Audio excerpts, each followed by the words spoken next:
होईल. हा बोलत बोलत राहा माझ्याशी. गाडी का थांबलीये? दादा अहो तुम्ही फास्ट चालवा ना प्लीज. हो मॅडम, ट्रॅफिक आहे बघा ना. प्लीज घाई करा, प्लीज प्लीज प्लीज. आई आपण आता पोहोचतोच आहे हॉस्पिटलला. अहो दादा तुम्ही लवकर चालवा ना गाडी. आई हो मॅडम, करतोय प्रयत्न. हे बघ आई, गाड्या पण चालू झाल्या. हो हो लगेच लगेच पोहोचू आता.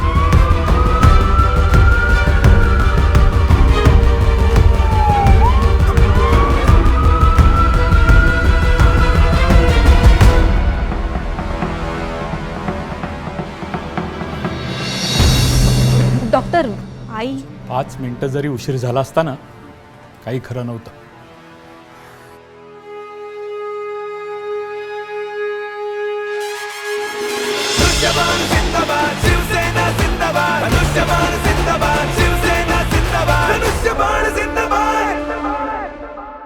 पाणी आपण जीवन म्हणतो, पण मला वाटतं आमच्या एरियामध्ये पाणी जीव घ्यायला निघालाय लोकांचा.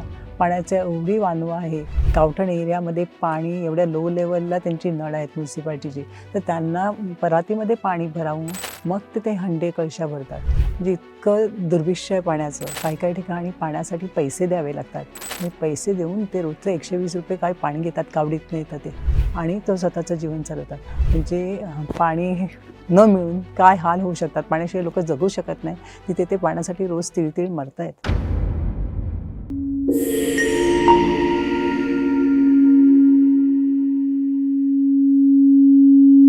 मित्रांनो नमस्कार. तुम्ही पाहताय आकार DG9 आणि आकार DG9च्या DG9 पॉडकास्ट या विशेष कार्यक्रमात आपलं पुन्हा एकदा स्वागत. मुंबई महानगरपालिकेच्या निवडणुकीची जी काही रणधुमाळी आहे ती आता ऐन भरात आलेली आहे. विकेंड येतो आहे आणि विकेंडच्या अनुसार बरेच उमेदवार या सरत्या आठवड्याला निरोप देता देता मतदारांच्या भेटीला जात आहेत. यातलेच काही उमेदवार जे लक्षणीय ठरत आहेत त्यांच्या प्रभागात त्यांचा जो प्रचार सुरू आहे तो प्रचार कुठेतरी असा दखल घेणं जोगा वाटतोय. अशा काही उमेदवारांशी आपण गप्पा मारतोय. आज त्यातल्याच एक उमेदवार स्नेहिताताई देहलीकर आज आपल्या स्टुडिओत आलेल्या आहेत. ताई नमस्कार, जय महाराष्ट्र. सगळ्यात आधी मला तुमची ओळख करून देताना सांगायचं आहे की ताई शिक्षिका आहेत एका शाळेमध्ये. शिक्षणाने त्यांचं जर विचार केला तर BSc BEd केल्यानंतर मॅथ्स आणि सायन्स शिकवणाऱ्या शाळेतल्या बाई त्यांच्या विद्यार्थ्यांना घडवता आज समाज घडवायला निवडणुकीच्या रिंगणात उतरलेल्या आहेत. आणि त्या जेव्हा अशा समाजासाठी किंवा आपल्या सभोवताली घडणाऱ्या ज्या घटना आहेत त्या घटना तटस्थपणे न पाहता आपण त्या समाजाचा एक भाग आहोत म्हणून जर आपलं योगदान जे द्यायचं आहे त्यासाठी राजकारण एक साधन समजून जर त्यांना या निवडणुकीच्या रिंगणात उतरल्या असतील तर त्यामागची नेमकी कारणं त्यांचे जे काही संकल्प आहेत मतदारांसाठी केलेले ते सगळे जाणून घेणं गरजेचं आहे. म्हणूनच आज आपल्या स्टुडिओत ताई उपस्थित आहेत. ताई मला सांगा की तुम्ही ज्या प्रभागातून उमेदवारी अर्ज भरला आहे तो प्रभाग क्रमांक 46. मालाडसारख्या उच्चभ्रू असं म्हणता येणार नाही पण बऱ्यापैकी उच्च मध्यमवर्गीयांच्या वस्तीत जिथे टॉवर्सही आहेत, गावठाणातल्या चाळी आहेत, अशा सगळ्या संमिश्र असल्या लोकांच्या एकंदर वसाहतीमध्ये आज तुम्ही मतदारांकडे मतांचा जोगवा मागायला जात आहे. तर हे सगळं सुरू असताना तिथल्या अशा कोणत्या समस्या तुम्हाला प्रकर्षाने जाणवतात की ज्यावर तुम्हाला काम करायचं आहे पुढच्या 5 वर्षात? समस्या तर भरपूर आहेत. म्हणजे पावलोपावली समस्या दिसत आहेत. महत्त्वाची समस्या आहे पाणी. पाणी आपण जीवन म्हणतो, पण मला वाटतं आमच्या एरियामध्ये पाणी जीव घ्यायला निघाला आहे लोकांचा. पाण्याच्या एवढी वानवा आहे. गावठण एरियामध्ये पाणी एवढ्या लो लेवलला त्यांची नळ आहेत म्युन्सिपाल्टीची, तर त्यांना परातीमध्ये पाणी भरावून मग ते हंडे कळशा भरतात. म्हणजे इतकं दुर्भिक्ष आहे पाण्याचं. काही ठिकाणी पाण्यासाठी पैसे द्यावे लागतात आणि पैसे देऊन ते रोजचं 120 रुपये काय पाणी घेतात, कावडीतनं येतं ते, आणि तो स्वतःचं जीवन चालवतात. म्हणजे पाणी न मिळून काय हाल होऊ शकतात. पाण्याशिवाय लोक जगू शकत नाही. तिथे ते पाण्यासाठी रोज तिळतिळ मरत आहेत. सो पाणी हा फार मोठा विषय आहे. त्याच्यानंतर गटारं. मला वाटते गटारं ही त्याला पर्जन्य जलवाहिन्या म्हणतात. म्हणजे पर्जन्यजल म्हणजे पावसाळ्यातलं पाणी वाहून जाणं हा त्याचा मुख्य उद्देश असतो. पण तुम्ही आता बघाल आमच्या इकडे, म्हणजे मी ज्या भागात राहते तो लिबर्टी गार्डन रोड नंबर 1, तिथे आता रस्त्याचं काँक्रिटीकरण चालू आहे. आणि त्या काँक्रिटीकरणामध्ये वरून ते सगळं स्वच्छ स्वच्छ मस्त चाललेलं आहे. पण आतली तुम्ही जर बघाल ना आतून, तर एकदम भयानक परिस्थिती आहे. त्याच्यामधनं पाण्याच्या ज्या लाईन्स जातात पाणी, तर त्या कधी कधी त्या खोदकामामध्ये फुटल्या जातात. तर त्याला नुसते एमसील लावून ते तुपकट्टी चाललेली आहे. काही काही पाईप गंजलेले आहेत. काही काही वेळा त्याच्यामुळे काय होतं, अस्वच्छ पाणी म्हणजे ड्रेनेजचं पाणी त्याच्यामधनं सगळ्या बिल्डिंग्समध्ये जातं, सगळीकडे जातं. जे लो लेवलला गावठण एरियावाले आहेत त्या लोकांना पाणी त्यांच्या पाईपातनं येतं, त्याच्यामुळे तो वास कळतो. म्हणजे ते पाणी टाकून देऊन नंतर पाणी भरतात. पण काही काही ठिकाणी जे उच्चभ्रू समाजातली मुलं टॉवर्स बांधले गेलेले आहेत, त्या टॉवर्समध्ये तर काय होतं, त्यांना कळतच नाही आहे की पाणी अस्वच्छ आहे का काय आहे म्हणून. ते पाणी ते वापरतात आणि 4 दिवसानंतर त्यांना त्याचा त्रास व्हायला लागतो. पण 4 दिवस त्यांच्या पोटात गेलेलंच असतं ते पाणी आणि त्याच्यामुळे आरोग्याच्या समस्या निर्माण होतात. म्हणजे हे जो प्रशासनाचा गलथानपणा आहे तिकडे. आणखीन एक गोष्ट मला नमूद करायची आहे की या गटाराचं म्हणजे आमच्याकडे काम चालू असताना त्या लिबर्टी गार्डन रोड नंबर 1ला कंत्राटदार कामं करत आहेत. पण त्या कंत्राटदार काय काम करत आहेत, कसं काम करत आहेत, ह्याचं कोणाचं प्रशासनाचं तिकडे लक्षच नाही आहे. महाराष्ट्र नवनिर्माण सेनेने तिकडे दरवर्षी पावसाळ्यात पाणी भरतं. म्हणजे तिकडचे जी स्थानिक लोकं आहेत त्यांच्या घरामध्ये, नंतर जे दुकान आहे त्या दुकानामध्ये वर्षानुवर्ष, म्हणजे 2006 साली जो पूर आला त्याच्यामध्ये तर अक्षरशः हालत झाली होती. तर हे जे पाण्याचं कामं चालू केली आहेत तिथे प्रशासनाचं लक्ष नाही आहे. त्याच्यामुळे काय होतं, ते पाणी जायला पाहिजे, व्हायला पाहिजे. आता चाललं आहे ना, कामं चालू आहे ना, तर तुमचं तिथे लक्ष असलं पाहिजे. पण ते वाहतच नाही आहे. त्या नुसत्या टाक्या झालेल्या आहेत पाण्याच्या आणि पाणी साचून राहिलेलं आहे. महाराष्ट्र नवनिर्माण सेनेने ना त्याचं काम चालू असताना, म्हणजे ते रस्ते बांधले, सगळं त्यांचं काम चालू असतं, पण पाणी त्यांच्या लक्षात आलं की इथून पाणी जात नाही आहे, वाहत नाही आहे. त्यांना थांबवून तिथे आंदोलन केलं, त्यांना ते रस्ते खोदकाम करायला लावले आणि मग तो आता प्रश्न कायमस्वरूपी निकालात लागले. म्हणजे यावर्षी अजिबात तिकडे कोणाला त्रास झालेला नाही आहे. सो महाराष्ट्र नवनिर्माण सेनेने हे फार मोठं काम केलेलं आहे. तर तुम्ही शाळेत तुमच्या विद्यार्थ्यांना मॅथ्स आणि सायन्स शिकवता. सायन्स हा जेव्हा विषय येतो आपल्यासमोर, तेव्हा सायंटिफिकली प्रत्येक गोष्टीमागचं रिझनिंग जे आहे ते करायला माणूस सायन्स शिकल्यानंतर तो पूर्णतः त्यात परिपक्व होतो किंवा त्याला ती बुद्धी येते की कुठल्याही गोष्टीमागचं जे काही लॉजिक आहे ते शोधायचं. हे सायन्स शिकवता शिकवता आज तुम्ही ज्या गोष्टी मला सांगितल्यात ना, की ज्या पद्धतीनं पर्जन्य जलवाहिन्या ज्या आहेत त्या पावसाळ्यातलं पाणी वाहून नेण्याकरतायत, न की तिथे पाणी साचण्याकरतायत. आणि हे पाणी साचल्यामुळं जे काही इतर गोष्टी त्यातून जे प्रादुर्भाव झालेले आहेत, म्हणजे एकतर हे सांडपाणी, घाणेरडं पाणी जे जलवाहिन्यांमधून लोकांच्या पिण्यापर्यंत गेलं आहे, त्याचबरोबर एक सगळ्यात मोठा तुमच्या प्रभागातला जो त्रास मच्छरांचा, तोही त्यातून झालेला आहे. मला असं वाटतं की ना, असे लोक सरसावली आहेत का या गोष्टीला. मच्छर, मलेरिया, डेंग्यू इतका कॉमन झालेला आजार, म्हणजे तो आजार नाही व्हायला पाहिजे ना. जर हे वाहतं पाणी असेल, नालेसफाई जर नेहमी झाली, स्वच्छ झाले, आजूबाजूचा परिसर स्वच्छ झाला, कचरापेट्या असतील, कचऱ्याचं व्यवस्थापन व्यवस्थित झालं, तर माझ्या मते ह्याचा प्रादुर्भाव होणारच नाही आहे. हे रोग यायलाच नाही पाहिजे असं मला वाटतं. खरं आहे तुमचं म्हणणं, पण हे मूळ इथे आहे की ज्या गोष्टी विकासासाठी म्हणून ज्या केल्या जातात तिथे घिसाडघाई होते, महानगरपालिका प्रशासनाचं दुर्लक्ष होतं आहे आणि त्याकडे कुणाचं लक्ष नाही म्हणून हे सगळं आपण भोगतोय. पण आज तुम्ही ज्या पद्धतीनं तुमच्या प्रभागात तुमच्या पक्षाच्या कार्यकर्त्यांसोबत सतर्क राहून, सजग राहून या गोष्टी त्या पालिकेच्या अधिकाऱ्यांकडून तुम्ही करून घेतलं, त्यामुळे तो परिणाम दिसला. या पावसाळ्यात पाणी भरलं नाही असं तुम्ही सांगताय. अशा कोणत्या अजून समस्या आहेत की ज्यावर तुम्हाला सायंटिफिकली काम करायचं आहे? मला आहे ना असं वाटतं की मी शाळेत असताना एक प्रोजेक्ट केला होता सायन्स एक्झिबिशनमध्ये, की आपल्या घरामध्ये जे एसीज असतात, एसीचे जे डक्ट असतात, कंडेन्स वॉटर, त्याचा मागचा उद्देश म्हणजे कंडेन्स वॉटर, म्हणजे बाहेरचं जे गरम हवा असते ती कंडेन्स होते आणि त्याचं मग पाणी बनतं. मग ते पाणी आपण वापरू शकतो आपल्या बिल्डिंगपुरता. तुम्ही जर बघितलं ना, आजकाल सगळ्या टॉवर्समध्ये एसीज असतातच सगळीकडे. म्हणजे त्याच्यातनं प्रचंड प्रमाणात पाणी बाहेर निघतं, जे ते नळा म्हणजे त्या पाईपामधनं आयदर ते ड्रेनेजमध्ये जातं, नाहीतर ते जमिनीत जातं. म्हणजे त्याची काही चॅनलाइज नाही आहे, ते मोस्टली वाहून जातं. पण तेच जर आपण युटिलाइज केलं, त्याचं व्यवस्थापन जर व्यवस्थित केलं, तर माझ्या मते आपल्या आजूबाजूची जी तिथे त्या बिल्डिंग पुरतंच आपण म्हटलं तर ती तिथे झाडांना ती पाणी घालू शकते. नंतर काही पाणी आपण आपल्या घरातल्या टॉयलेट्समध्ये वापरू शकतो. गाड्या धुवायला आपल्याला ते पाणी उपयोगी येऊ शकतं.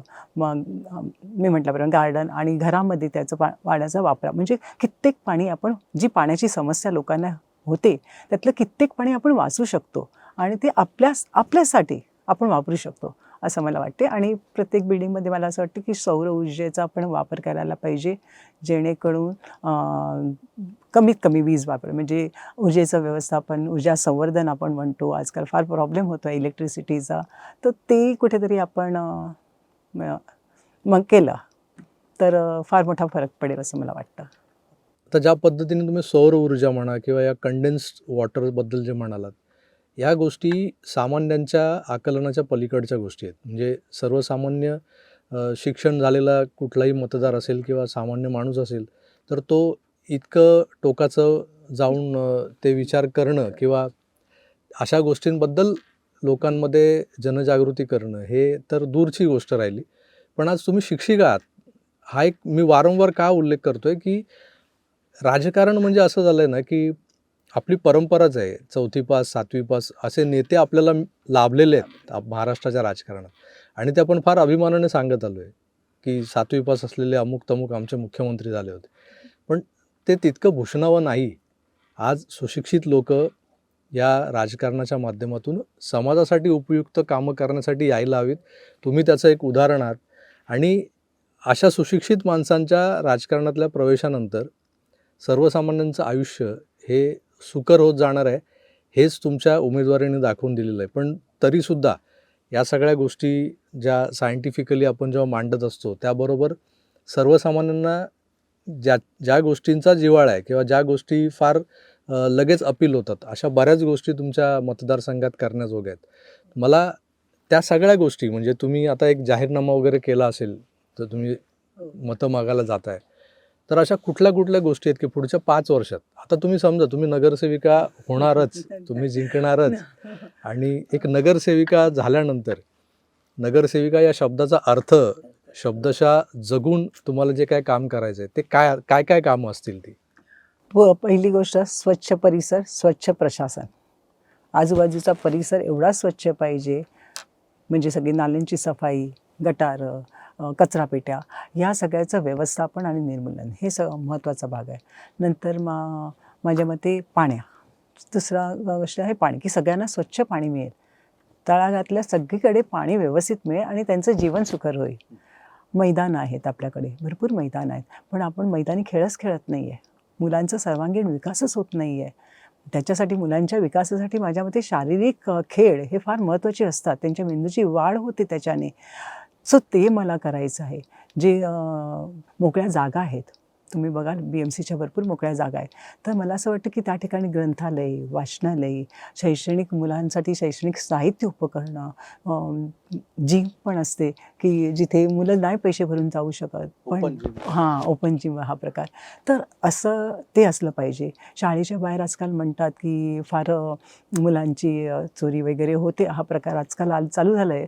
पण मला असं वाटतं की त्या बाहेरचं प्रत्येक शाळेच्या बाहेर CC कॅमेरेज असेल तर असे प्रकार म्हणजे आपण कंट्रोलमध्ये आणू शकू. परत स्पीड ब्रेकर आहेत, ते स्पीड ब्रेकर असले पाहिजे की जेणेकरून तिकडनं येणारी वाहनं जोरात नाही जाऊ शकणार आणि तिथे कुठेतरी आळा बसला पाहिजे.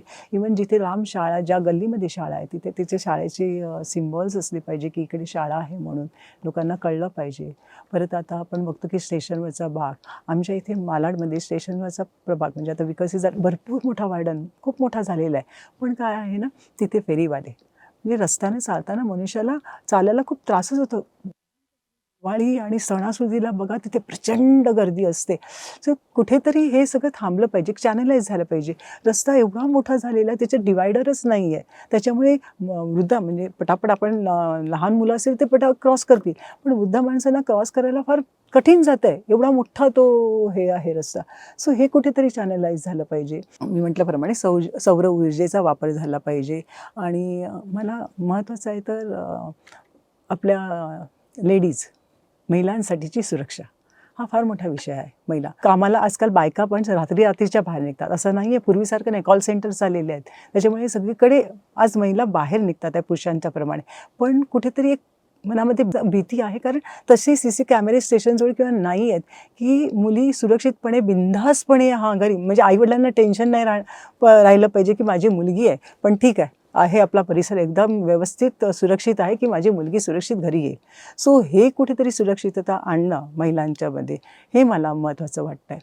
आणखीन बऱ्याच गोष्टी आहेत, पण ह्या माझ्या लिस्टवर जास्त असणार आहे की स्वच्छ सुंदर परिसर, सर्वांगीण विकास, मुलांचा सर्वांगीण सुरक्षित माझा परिसर हा माझा संकल्प आहे.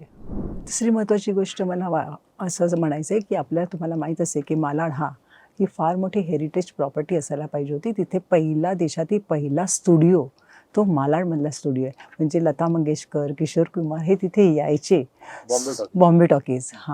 तर तो परिसर मला वाटते एक हेरिटेज प्रॉपर्टी म्हणून आपल्याला डिक्लेअर केला पाहिजे.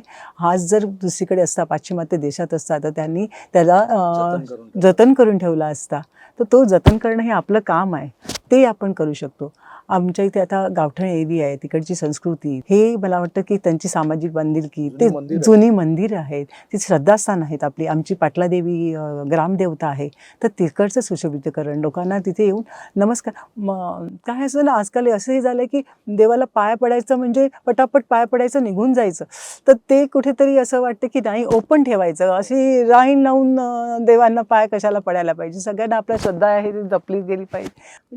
किमान ते देवस्थान इतकं सुशोभित करायचं की तिथे जाऊन माणूस 2 क्षण बसला पाहिजे, प्रसन्न. म्हणजे त्याचे डोक्याचे जे सगळे विचार आहे ना, ते निगेटिव्हिटी शांत निघून झालं गेली पाहिजे. पाहिजे. आणि तो चित्त शांत झालं पाहिजे. आणि म्हणजे ते स्ट्रीट लाईट, प्रकाशमान वॉर्ड असं असलं पाहिजे की रात्रीच्या वेळी पण येताना, किती ठिकाणी आमच्या मालाड मी बघते की रस्त्यावर स्ट्रीट लाईट आहे पण ते बंदच आहे. तो एरिया इतका अंधारमय असतो ना की रात्रीचं स्टेशनवरनंच येताना, माझ्या घरीच येताना, ती मध्ये रस्ते आहेत तिथे स्ट्रीट लाईटच बंदच आहेत. सो तसं नाही झालं पाहिजे. सुरक्षितता वाटली पाहिजे. एक लाईट उजेड असतं की आपलं माइंड पण प्रकाशित होत जातं. सो तसं असलं पाहिजे. हाच मला संकल्प असणार आहे. विकसित, सुरक्षित आणि सर्वांगीण विकास करणारा सगळ्यांचा हा माझा संकल्प आहे. तर मित्रहो, राजकारणात ज्या पद्धतीनं सुशिक्षित लोकांनी यावं असं म्हटलं जात होतं, आणि आज आपल्या राज्याचा किंवा आपल्या शहराचा जो शैक्षणिक दर आहे ना, जो शिक्षणाची जो इंडेक्स वगैरे आपण म्हणतो की शिक्षित राज्य किंवा शिक्षित शहर, हे जर बघितलं तर आज आपल्याकडे असे निरक्षर किंवा अशिक्षित लोकांचं प्रमाण फारच कमी झालेलं आहे. तसं असताना ही मंडळी राजकारणात उतरायला कचरत होती, आणि आज काही मंडळी जी धीर एकवटून किंवा समाजासाठी काहीतरी करायचं आहे म्हणून राजकारणात उतरत आहेत, निवडणुकीच्या रिंगणात उतरत आहेत विशेष करून. मग त्यांचा पक्ष कुठलाही असो, अशा मंडळींच्या पाठी मतदारांनी उभं राहणं हे त्यांचं कर्तव्य ठरतं. कारण तुमचा उमेदवार, तुमचा निवडून येणारा लोकप्रतिनिधी जर सुशिक्षित असेल आणि त्याला तुमच्या प्रभागाची जाण असेल, तर तो खऱ्या अर्थानं तुमचा लोकसेवक ठरू शकतो. नगरसेवक अर्थात लोकसेवक असतो, हे कधी विसरू नका. आज ताई आपल्या स्टुडिओत आल्या आणि त्यांनी त्यांचे संकल्प आपल्यासमोर मांडलेले आहेत. आता 15 तारखेला त्यांच्या पदरात तुमच्या मतांचं दान पडतंय की नाही हे काळच ठरवेल. पण तरीसुद्धा तुम्हाला आमच्या शुभेच्छा. तुम्ही नगरसेविका म्हणून निवडून याव्यात ही एक इच्छा. हां, बोला ना. की नगरसेविका म्हणून मी निवडून आली ना, तर ह्या सगळ्या ज्या समस्या माझ्या समोर येत आहेत, त्यातल्या समस्या सॉल्व्ह करून त्या प्रत्येकाच्या चेहऱ्यावरचा आनंद हा माझा विजय असेल. तो विजय मला मिळवायचा. क्या बात. धन्यवाद ताई. तुमच्या ह्या अशा संकल्पांना खऱ्या अर्थानं कुठेतरी मूर्त स्वरूप येऊ अशा शुभेच्छा देतो आणि थांबतो. धन्यवाद.